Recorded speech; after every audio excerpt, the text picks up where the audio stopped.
Good afternoon, and thank you for joining the RLS Foundation's webinar titled Exercise in RLS. I'm Carla Diezenkowski, and I am the Executive Director of the RLS Foundation. The Foundation has started using a new webinar platform, Zoom Webinars, for this and all future webinars. To ensure seamless webinar access, confirm that your Zoom app is up to date with the current software. If you need help accessing the live webinar on your computer, call the number listed on your registration confirmation email for assistance, or you can email clara@rls.org. Before we begin, please be aware that all attendees will remain on mute during the hour. We thank you for the questions submitted with your registration. The presenter will answer as many questions as time allows following the presentation. After the webinar, recording will be made in the member portal section of our website on the next business day. If you are not a Foundation member and if you would like to view this and other recorded webinars, we invite you to become a member today by going to rls.org. As always, individuals suspecting that they may have RLS should consult a qualified healthcare provider. Information offered in this webinar is for informational purposes only and should not be considered as a substitute for the advice of a healthcare provider. Our speaker today is Dr. Katie Cederberg. Dr. Cederberg's primary research interests focus on studying the efficacy and effectiveness of exercise for managing RLS and co-occurring conditions, such as PLMS and insomnia. She received her PhD in rehab science from the University of Alabama at Birmingham in December of 2020, wherein her dissertation utilized a series of methodological approaches to comprehensively examine the relationship between physical activity and RLS in adults with multiple sclerosis. She is currently a postdoc at Stanford University, where she devotes her time conducting research aimed at better understanding the relationship among genetics, proteomics, and the presence and severity of symptoms related to RLS. Her current research interest is in patients' personal experience with exercise and RLS, as well as the relationship between exercise and proteomic biomarkers of RLS. She plans to utilize her experience and training to develop a line of research for informing exercise prescription parameters specifically for managing symptoms of RLS. Dr. Cederberg, I invite you to begin your presentation. Thank you for that introduction, Carla. I'm truly honored to be here today, and I'm excited to share with you what I know and what I've learned about exercise and RLS through my experience and research so far. There we go. So before I begin on some of the information, I do want to give a little background on myself. So I actually have restless leg syndrome myself. I've had it since I was a child. And as many of you might have also experienced the stressors of being in college, I was actually diagnosed my first year, really exacerbated my symptoms. And that's when it became very clear and apparent that I have RLS. And I went through my undergrad expecting to go to physical therapy school so that I could help people utilize exercises to manage their conditions. And once I was diagnosed, I started exercising to manage my symptoms. I was first prescribed with Requip or Ropinirole, as many of you might have also had the experience of using that.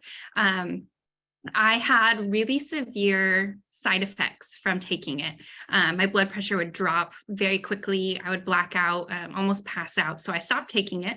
And I started running to manage my symptoms. And that led to a whole series of questions, a lot of which I'm sure you guys also have, about when I should exercise, how much I should exercise, what's the best exercise. And so I did my senior project or senior thesis on what we know in the literature about exercise and RLS. And at the time, there really wasn't anything out there. There were only, I think I found maybe 1 or 2 studies at the time. So in order to kind of combat this, I decided to forego physical therapy school, and I went to get my master's in exercise science. And there I studied the effect of different intensities of exercise on symptoms of RLS. And while I was there, I started utilizing different types of exercise to manage my own symptoms. So weightlifting, yoga, stretching, things like that, for example. And after I was done with my master's, I went on to OHSU in Portland to be a certified personal trainer. So I worked as a personal trainer and a fitness specialist for several years, helping other people find what exercises work best for them to manage some of their conditions. I worked with people who had Parkinson's disease, multiple sclerosis, congestive heart failure, and different aspects of exercise that best fit their needs. And while I was there, I also realized that a lot of these questions that I had about exercise and RLS still weren't being answered. And as frustrating as I know it was for me, I can imagine it is also frustrating for you. So I decided to get my PhD and start answering some of my own questions. I went to the University of Alabama at Birmingham, and my dissertation focused on the effects of physical activity on symptoms of RLS. Most of my studies included people who had neurological conditions like multiple sclerosis or Parkinson's disease, and I'll get into some of those studies along the way. But while I was there on the personal aspect of things, I decided to expand my family. And as you may have also experienced, with each pregnancy, my symptoms got worse and worse. And with that, I also found that a lot of the exercises that I had started doing several years ago weren't working so much for me anymore. So it was a lot of trying to determine what types of exercise and a lot of questions that stemmed from that experience as well. And now that I'm at Stanford, I'm trying to get more into the we've seen that exercise can help and exercise can hurt symptoms, but we don't know why and what aspects of exercise really have that effect. So I'm trying to get into the why aspect while I'm here at Stanford. And then my long-term goal, as Carla mentioned, is to really be able to tell what exercises and what exercise prescription can best manage RLS, because we don't know the answers to everything still. But what I want to do today is get into what I think we know about exercise and its effects on RLS. And I say think because nothing's definitive yet. A lot of research still needs to be done, but I'll go over what research has been done. I'm also going to go over what people with RLS tell us about exercise. And that's a recent study that we did in collaboration with the RLS Foundation. So I'm going to go over those results that we found. And then what people want to know about exercise. And then we'll get into some of the submitted questions as well. So what does the literature tell us about exercise? There have been the most studies in chronic exercise training, and what that means is regular exercise. So things that have done for consecutive weeks. 6 studies have been done so far. The sample sizes are somewhat small in relation to other studies, but 2 of the studies were done in people who really only have RLS, or what we call otherwise healthy adults. And then 4 studies have been done in people who have uremic RLS and patients who are on hemodialysis, a lot of chronic kidney disease. Most of them included a control condition, one non-exercise control, so where they just rested, and then one with cycling but without resistance. And then the types of exercises that have been studied are mostly cycling exercises, with one that included walking as in addition to strength training. The intensity ranged in these studies anywhere from light to moderate, anywhere 30 to 50 minutes per session on 3 sessions or more per week for 12 to 24 weeks. So that's just a breakdown of what has been looked at. Now, in terms of the results, which is what we're really curious about, the one study that has combined cardiovascular and strength training is the biggest one so far that's been done. And you can see in that first 6 weeks, the exercise group showed about 40% decrease in their RLS symptoms, and then a little bit more decrease after 12 weeks for a total of 41%. And the control group, who didn't have any exercise, stayed relatively the same over the course of the 12 weeks. And then the other study in adults with just RLS, they looked at aerobic cycling, and they found that after 3 months, there was almost a 40% decrease. And then after 6 months, about 70% decrease in symptoms. So what this suggests to us is that long-term exercise training can be very beneficial in terms of reducing symptoms. Now, in the studies that were done in people who had uremic RLS, they had individuals do their cycling exercises while they were doing hemodialysis. So they were doing hemodialysis at the same time as they were on the bicycles. But in the groups that had the exercise training, our blue lines here, you can see that they decreased in their symptoms after 16 weeks of training compared to a control group who didn't do anything. This study looked at the cycling versus cycling with no resistance. So they still had the leg movements, but they didn't have the intensity that the other group had in the exercise group. So you can see in the group that didn't have any intensity or any resistance in their cycling, so they were just moving their legs, they did see a small decrease, but that wasn't really significant. Compared to the group that had the cycling with resistance, that had about a 60% decrease in their symptoms after 6 months. And then this study, very interestingly, it's the only study that's done it so far that I was able to find, compared exercise to a dopamine agonist. So that would be Requip or ropinirole. They wanted to know, well, does exercise work as well as the medication? And at the time of this study, the medication dopamine agonist was the go-to medication. And you can see that they had similar results. So they decreased in a similar way, exercise and the medication, which suggests to us that exercise and medication might both be beneficial in terms of reducing symptoms, especially compared to no intervention whatsoever. But in terms of, is medication better, or does medication work as well as exercise or vice versa? We don't know that very well yet. So more studies need to be done in terms of answering that question.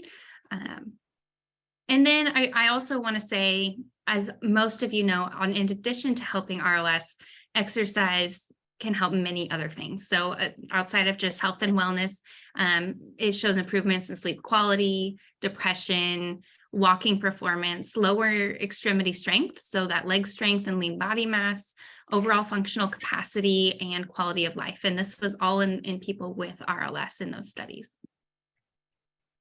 Now I'm going to get into some more of unconventional training. So outside of just that structured training, we think of like cardiovascular exercise and strength training. 2 studies have looked at stretching. And you can see with stretching, and one also included reflexology.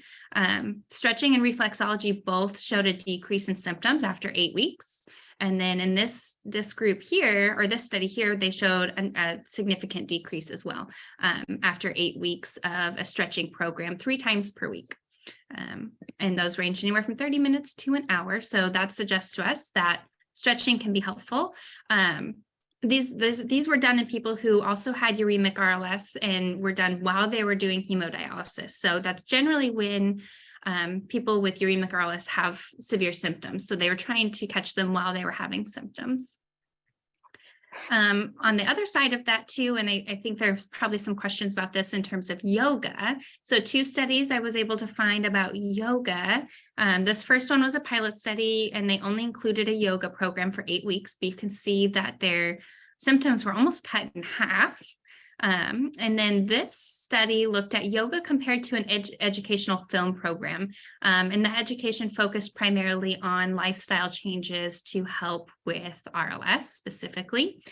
So both groups did see a decrease in symptoms, a larger decrease in that yoga group, but they did also start a little bit higher.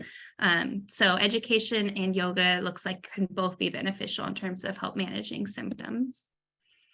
Another one I want to focus on, this is one of my dissertation studies, was we focused on lifestyle physical activity. So rather than having a structured exercise program, we focused on increasing daily step counts.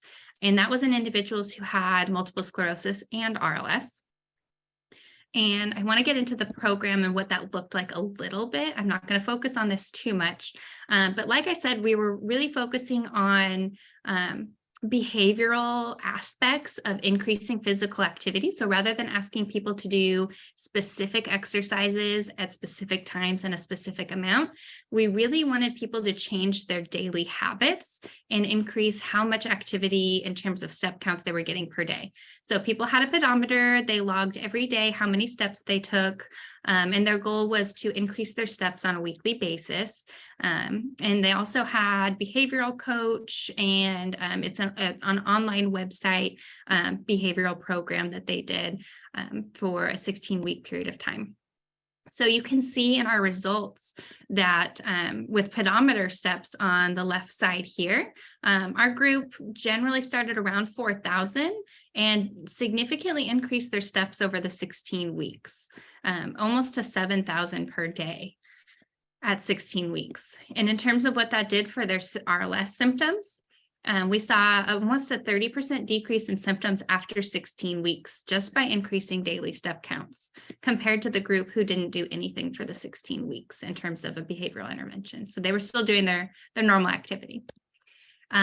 We also looked at RLS at different time points of the day. So this top left figure here shows RLS severity while falling asleep.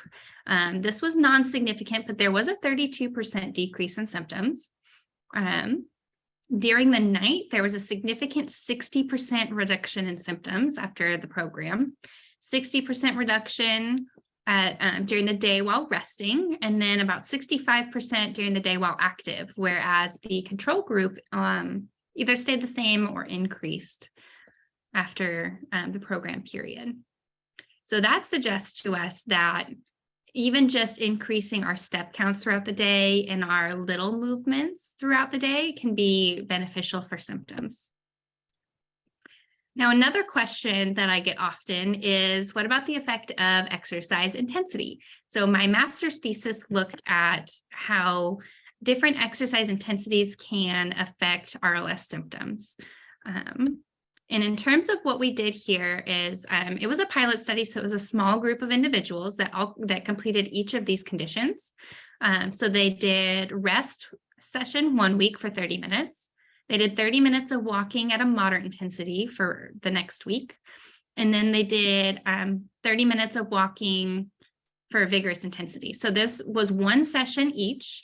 Before each of the sessions, we had them give us their RLS severity, and then 24 hours after the exercise or rest, and then 48 hours. So 1 day and 2 days after the exercise to see how things looked.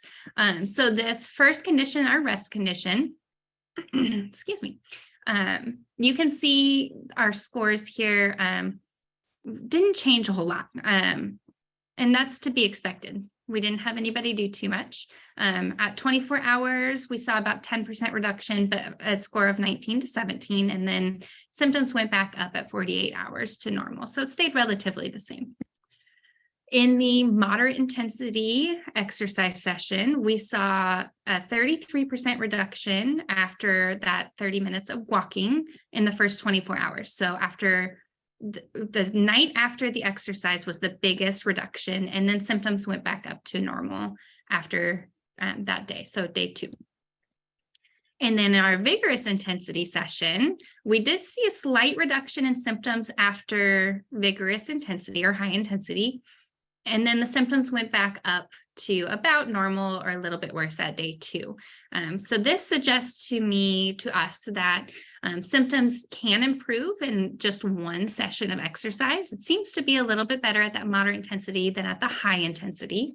And then it's really short-lived. So really helps in that first night. Second night, symptoms seem to go back to normal. Now, another question I get often is the exercise time of day. Is there a time of day that is most beneficial to exercise that'll best help my symptoms? So there was one study conducted that looked at physical activity and step counts averaged over 1 week in different timeframes. So they looked at across the entire day.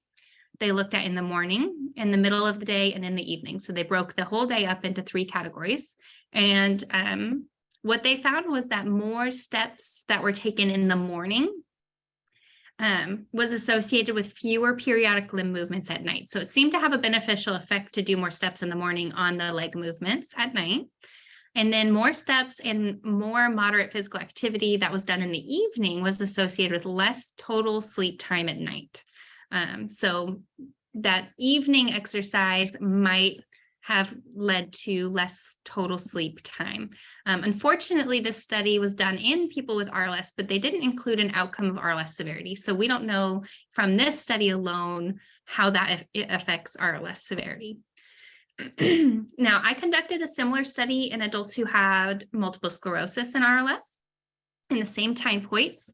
And what we found was that more steps in the evening was related to lower RLS severity, and then more steps during the day overall. So if you were getting more steps in a day, it was associated with lower RLS severity, which is consistent with the study I shared earlier in terms of step counts.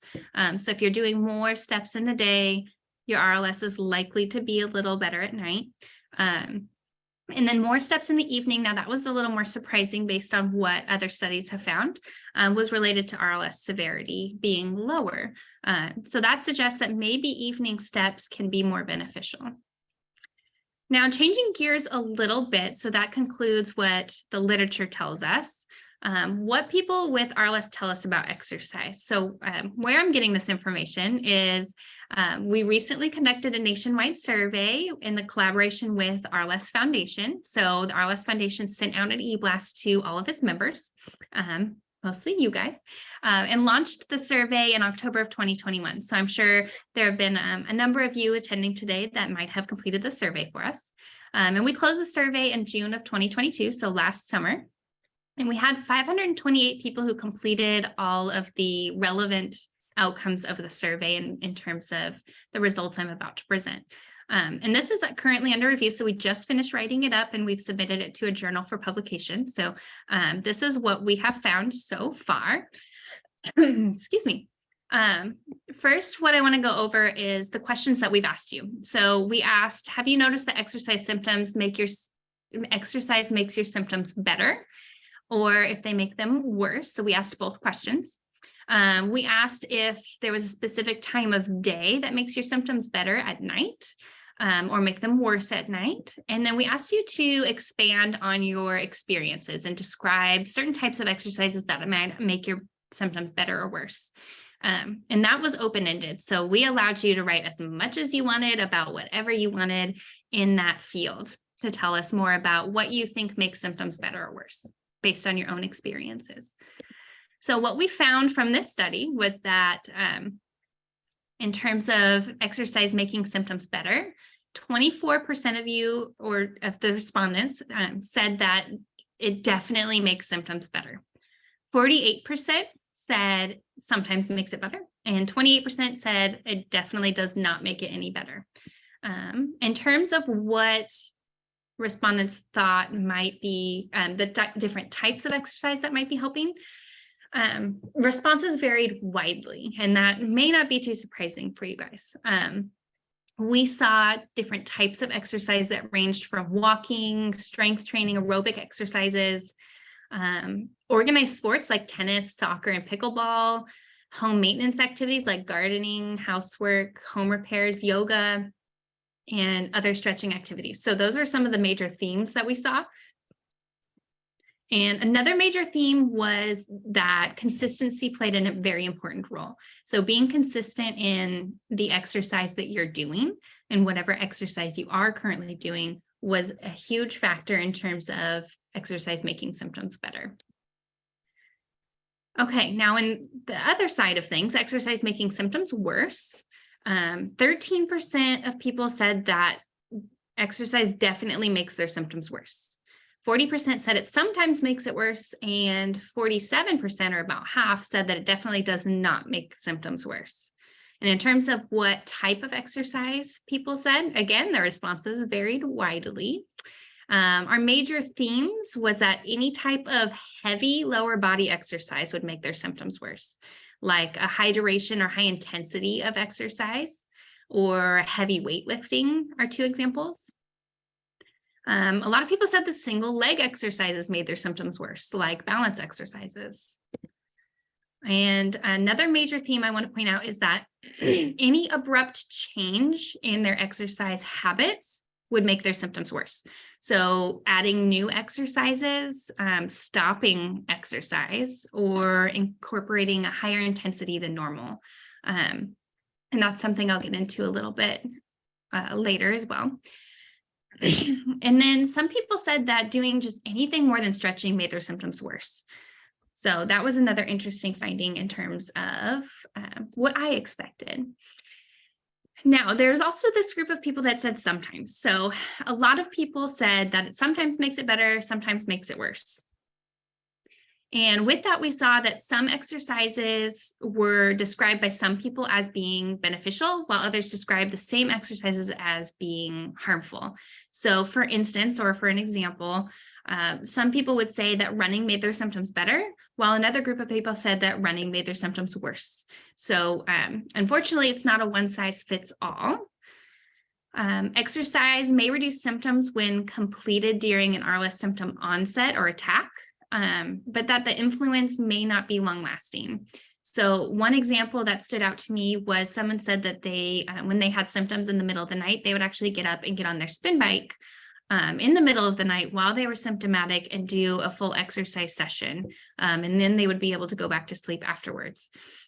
While others would say that they would get up and walk around while they had symptoms, which is very common, and that would help while they were walking. But as soon as they laid down to go back to sleep, their symptoms would return. So again, that would be the sometimes aspect. And then we also saw contradictory experiences depending on the time of day. So some people would say that exercising at night would make their symptoms worse, but the same exercise in the morning would make their symptoms better.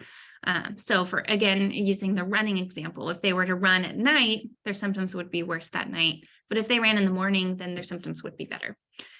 So again, it's that sometimes or it depends category. Now, getting into the optimal time of day, I like to show this figure because it really illustrates the opposing effects of better and worse. So our gray bars indicate the percentage of people who indicated that exercise at a certain time of day made their symptoms better, whereas the black bars were worse. So for instance, 31% roughly said that early morning exercise would make their symptoms better, whereas only 11% said that evening exercise made their symptoms better. And on the other end of that, there 15% of people said that exercise in the morning made their symptoms worse, and almost 30% said that exercise in the evening said that they made their symptoms worse. So there was this trend suggesting that exercise earlier in the day seems to make symptoms better with a downward trend as the day went on, whereas exercise in the evening would make symptoms worse with that upward trend, suggesting that earlier in the day might be more beneficial and might help avoid some of those exacerbating factors that we see with exercise and exercise. But that does need to be studied more in depth to really definitively answer that question. Now, we also in this survey asked people what they wanted to know about exercise. And this was another field that we allowed people to write as much as they wanted, whatever they wanted. What did they want to know about exercise? So I think a lot of this might overlap our results with some of the questions you might have had. Hopefully it can answer some. One of the major themes was the evidence of exercise in RLS. So for instance, what are the mechanisms that are involved in exercise helping or worsening symptoms? So what's going on that it does help or worsen? What are the specific influences that might regulate the effect of exercise, or the role of different factors like electrolytes, iron levels, inflammation? An example I like to say is for iron levels, for instance, if your iron levels are high, are you more likely to see an effect of exercise versus if those iron levels are low? And then abrupt changes. So this I talked about earlier, any abrupt change in terms of adding new exercises or taking away an exercise routine. Why does the change in activity influence symptoms? So what's going on there to cause that? And then another theme was specific exercise prescription. So people wanted to know, the most requested or most asked was the time of day. For example, is morning or evening the best? People also wanted to know what type of exercise is best. Is it cardiovascular, strength, balance, stretching? Is it a combination? What duration, intensity, and frequency? So how long should it be? How challenging should it be? How often should I be doing it? Those types of questions are some of the bigger ones that people really wanted to know. And these are a lot of the questions that motivated me to do this line of work that I had in the beginning. So going back to what I said about the literature. So I wanted to kind of summarize what studies have been done to answer as many of these questions as I'm able to. So first, like I said, regular exercise seems to be helpful for RLS at a moderate to vigorous intensity. The type that has been studied was cycling or walking with strength training. So unfortunately, we still don't really know what type might be best. Duration, those studies looked at anywhere from 30 to 50 minutes per session, and the frequency was 3 or more days per week.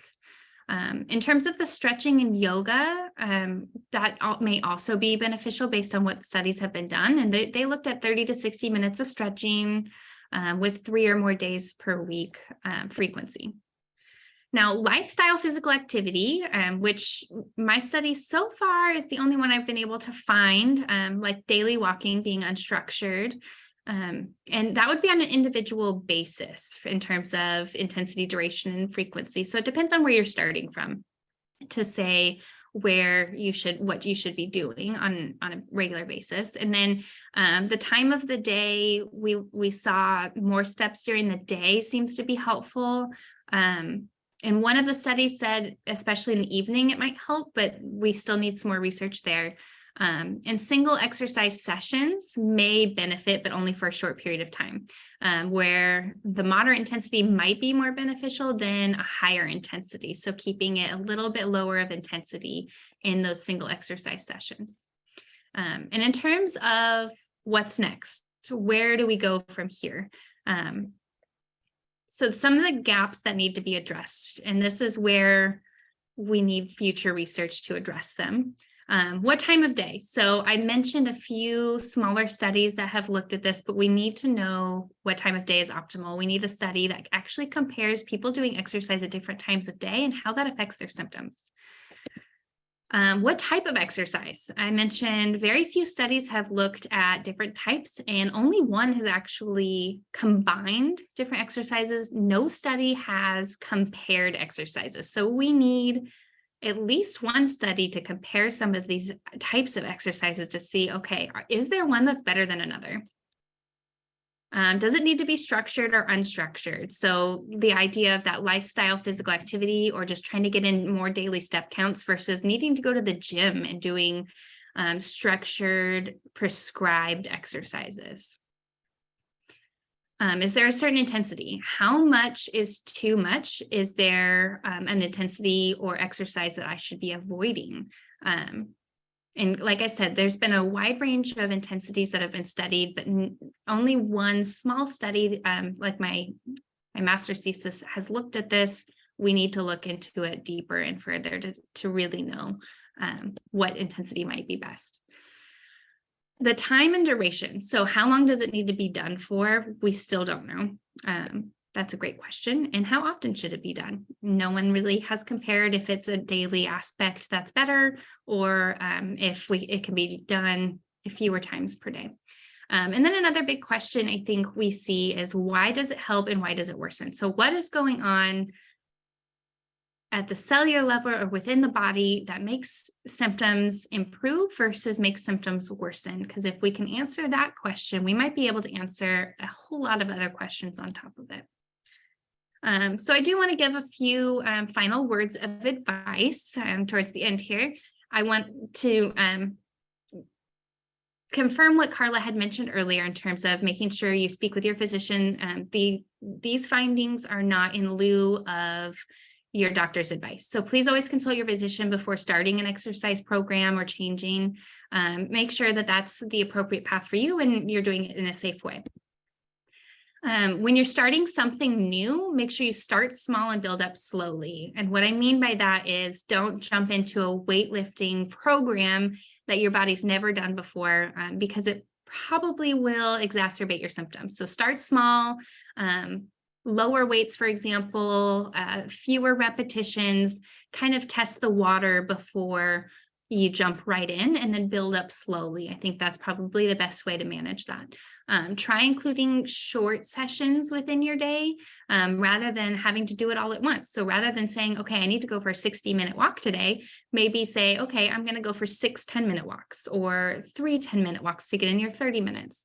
And unfortunately, a lot of it's trial and error. You might have to just try things out, and if it makes symptoms worse, adapt and move forward. Try and find ways to exercise that you enjoy. We really want this to be a lifestyle change, right? We want this to be a regular thing. If you don't enjoy doing it, you're not going to want to do it. So if you need help with new types of exercises, I always advise people to seek advice from an exercise professional. There are people who have specific certifications for prescribing exercise to people with special conditions, and RLS does fit within a special condition. And if you meet with an exercise professional, make sure that they know you have a condition that can be worsened by exercise. So they need to adapt their program and work with you in terms of how to best get in your exercise without making your symptoms worse. And if you find something that works for you, keep it up. If you have an exercise I didn't mention here, or if you have a program or something that you find you do every day or you do every couple of days and it keeps your symptoms at bay, keep doing it. If you find something that works, you keep going. I do want to say thank you to all the people that have helped me get to this point. My mentors that have helped me with this research and collaborators, my students or mentees, and the people that have worked in the lab. My funding sources have been primarily from the NIH.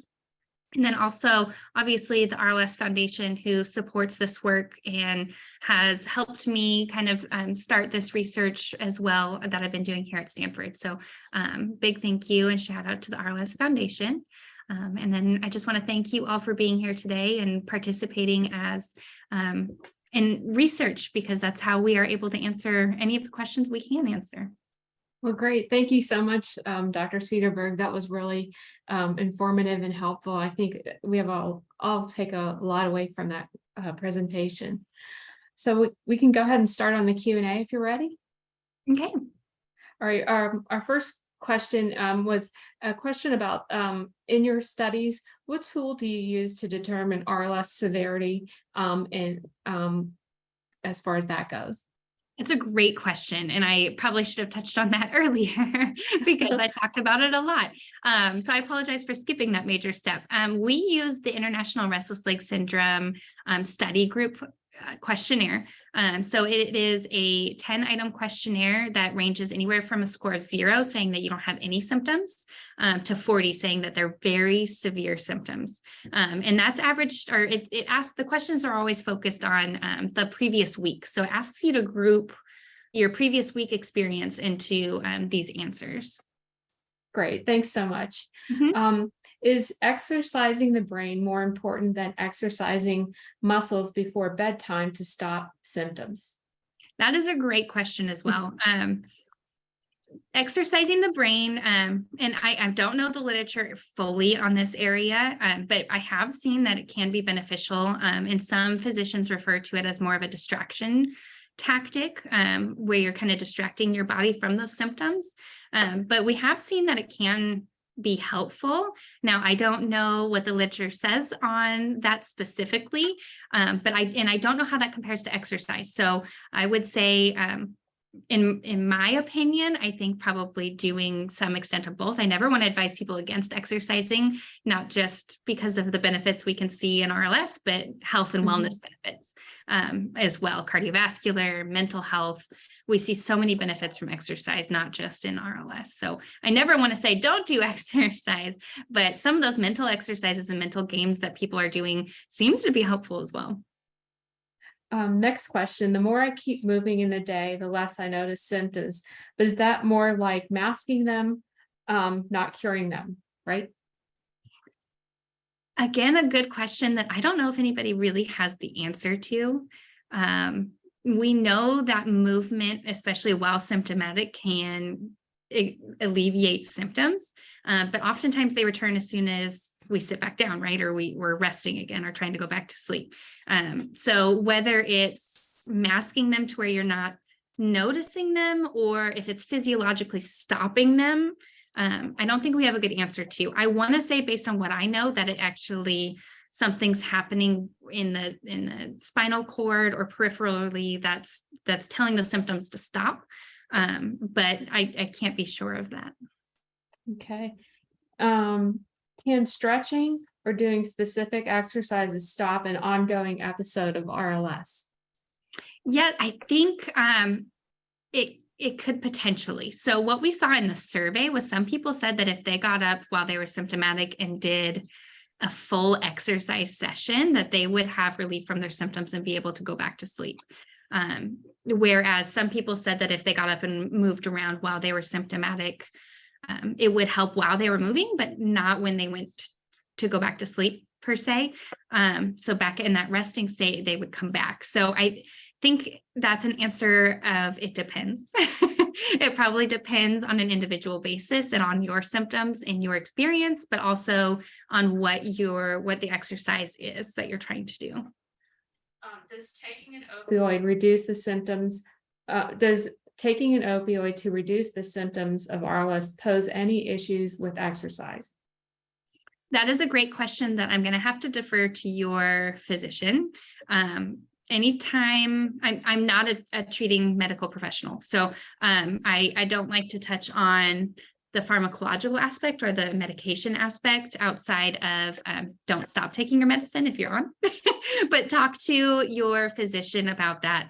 They will make sure that if there are any contraindications to engaging in exercise, that way you're aware of them, and you can proceed with caution if you need to, or you know that you're being safe. So in my opinion, I don't think so, but that's definitely a question for your physician before you get started in a program. The next question is, the idea of exercise snacks is becoming popular. Is there any suggestion that this will benefit people with RLS? Great question. I love that term, exercise snacks. I've never heard it before today. So that's a great question. And for anybody who hasn't heard the term, exercise snacks refers to the idea of breaking up your exercise into smaller portions throughout the day, rather than having one large exercise session. So for instance, if, as the CDC recommends, we should be doing 30 minutes of exercise on 5 or more days per week. Now, we're seeing in the research that 30 minutes continuous can actually show the same benefits as, for instance, 3 10-minute sessions. So not necessarily that you need to do those 30 minutes consecutively, but you can break that up into exercise snacks and do them throughout the day where you might have more time to do them. So no one has studied that for RLS. Based on what we're seeing and the benefits for cardiovascular health and other aspects of health, I would expect that it could also be beneficial.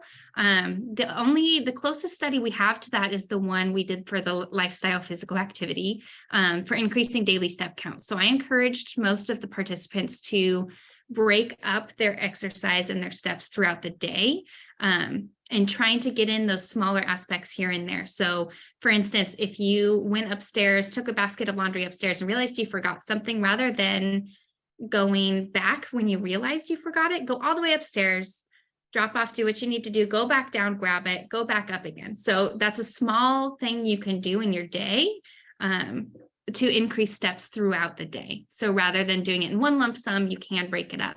And we did see benefits with that for RLS severity. So I would assume the exercise snacks would also be beneficial, that you don't have to do it in a consecutive way. I'm going to throw in a new question for you. So when you're exercising, does it matter the modality that you use? That is, if you're using an exercise bike versus a street bike versus walking versus a treadmill? That's a great question. So I'm going to use the treadmill and walking example. In terms of exercise physiology, there are physiological differences in terms of being on a treadmill, walking on a treadmill versus walking on the ground or on a sidewalk. Because the treadmill is essentially moving underneath you, you have to work to keep up with the treadmill versus working to push the ground underneath you to propel your body. So physiologically, we do see differences in terms of walking on a treadmill versus walking on the ground. Your body's, the way it has to work to do that activity is slightly different. With that said, I don't know if it makes a difference for RLS symptoms, and if the physiological differences in modalities are enough to make a difference in symptom effect. And no one has studied differences in exercise modalities yet. So hopefully that will come down the road. Next question, what are some options for individuals who are mobility impaired and have RLS?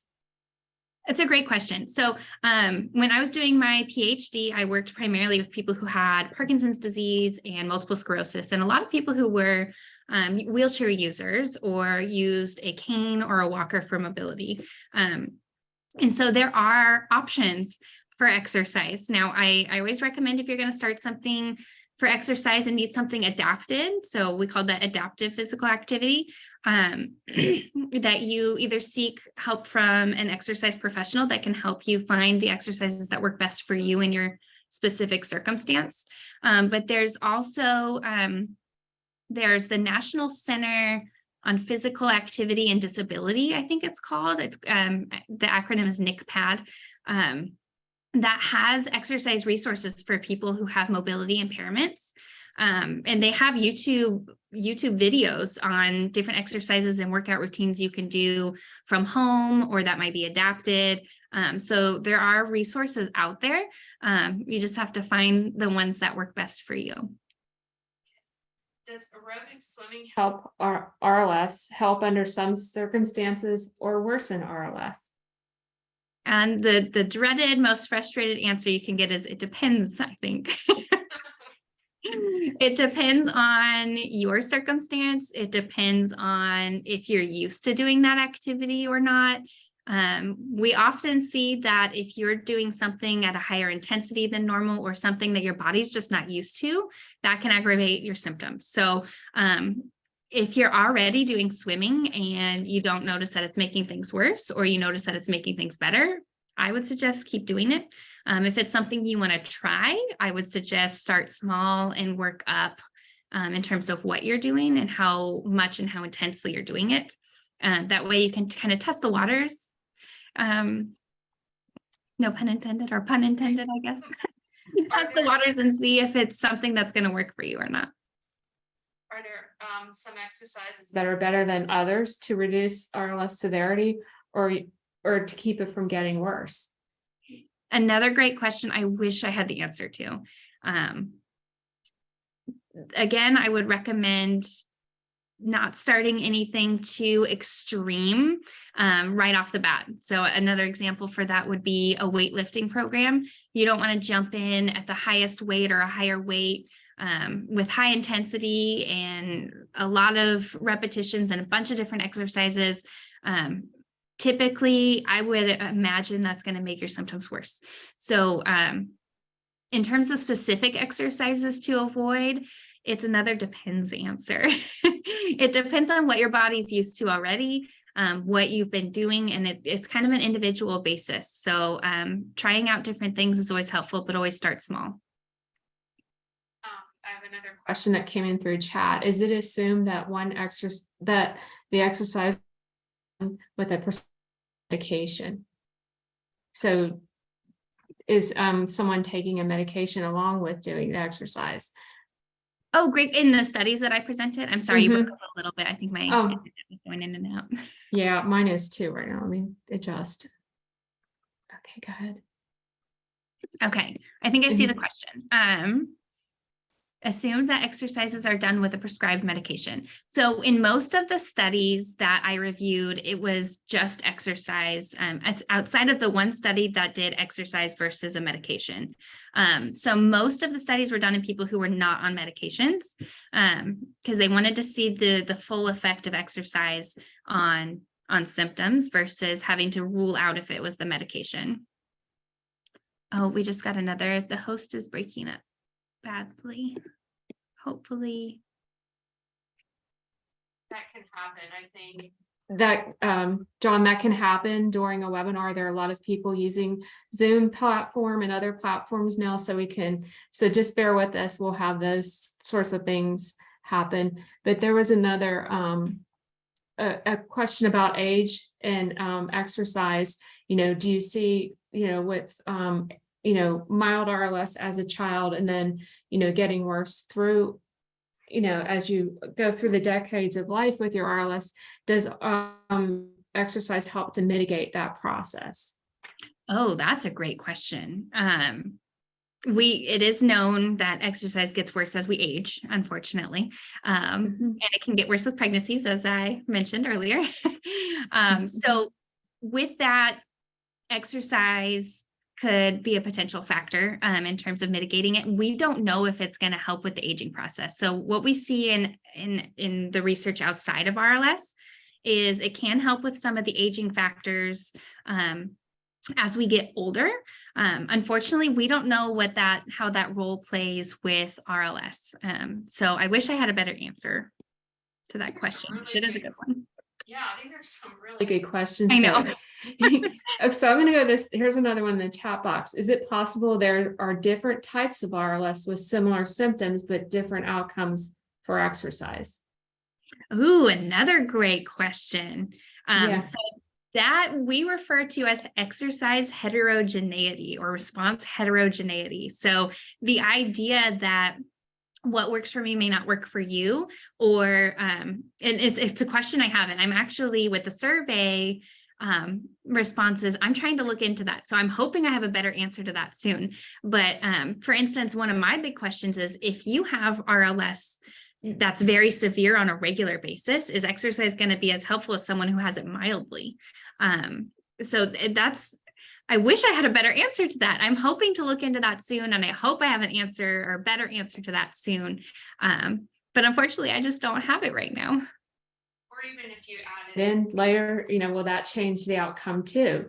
Say that, as you say you're severe and then you start working into a program, how will your outcomes be as you go through the decades of life? Right. Yes. Very interesting. Yeah. So we had a lot of questions that dealt with specific exercise. I'm combining a few questions here. Okay. A lot of people have RLS that affects them in their legs, in their arms, or both, and wanting to know if there are specific exercises to help either of those limb sets. Oh, that's a great question too.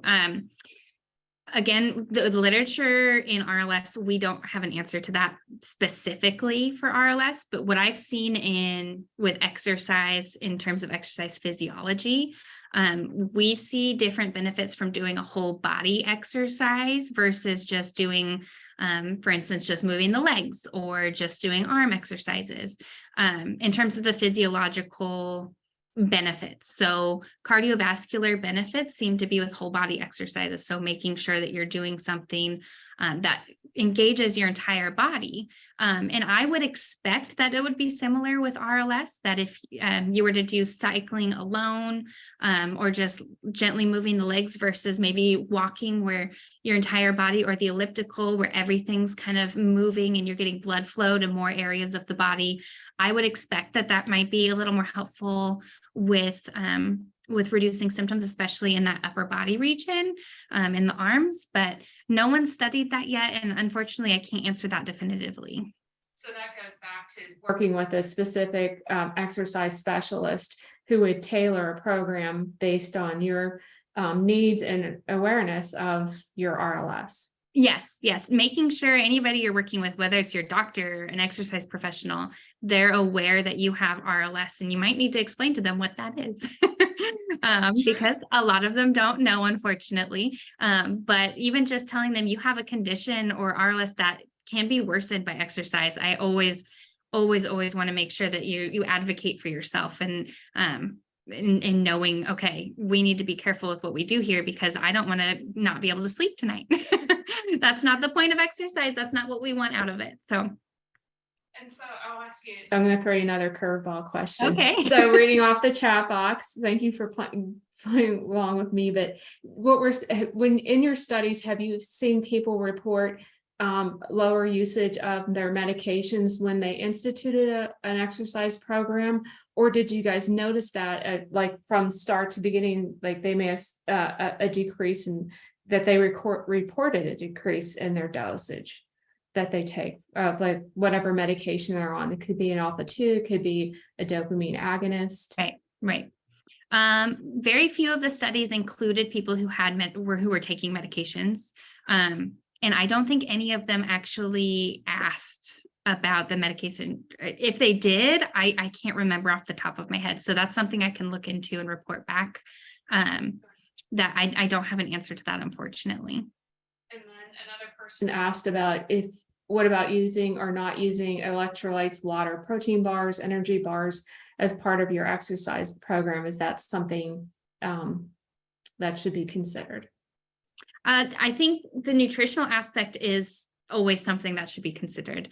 Now, my expertise, I don't know well about those aspects in the nutrition. That's something I want to get into in future years, especially if I'm going to be creating kind of this exercise program. I want to incorporate that into a program. But unfortunately, I don't want to speak to that because I don't want to tell you the wrong answer. So I'm going to have to defer that to more of a dietitian or nutritionist that could help you a little better with that. So they'll tailor it to your needs. It's not a universal one size fits all. Probably not. Yeah. Right, which is true for athletes, that everything is tailored based on, how many grams of protein, how many this or that. So, Right. Your Exactly. exchanges. Or if you're electrolyte deficient, then maybe you should be having electrolytes versus if you have enough, maybe you don't need to, or yeah. Let me see what else. I'll switch over. What do you think may cause a worsening of RLS symptoms after an intense cardio workout? That's a great question that I'm hoping to answer with some of the work I'm doing at Stanford.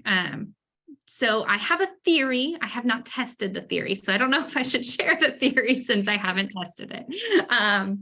But my idea behind why our symptoms might get worse is with that higher intensity, and aerobics could be one of the examples there, is that the system is kind of overstressed, and in a response to that, it can release different aspects.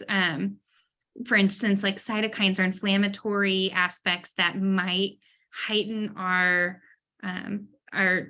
the ability, it would increase our ability to feel symptoms, if that makes sense. So if these symptoms are from the sensory system, that it wouldn't take as much for that sensory system to get started. That's my theory.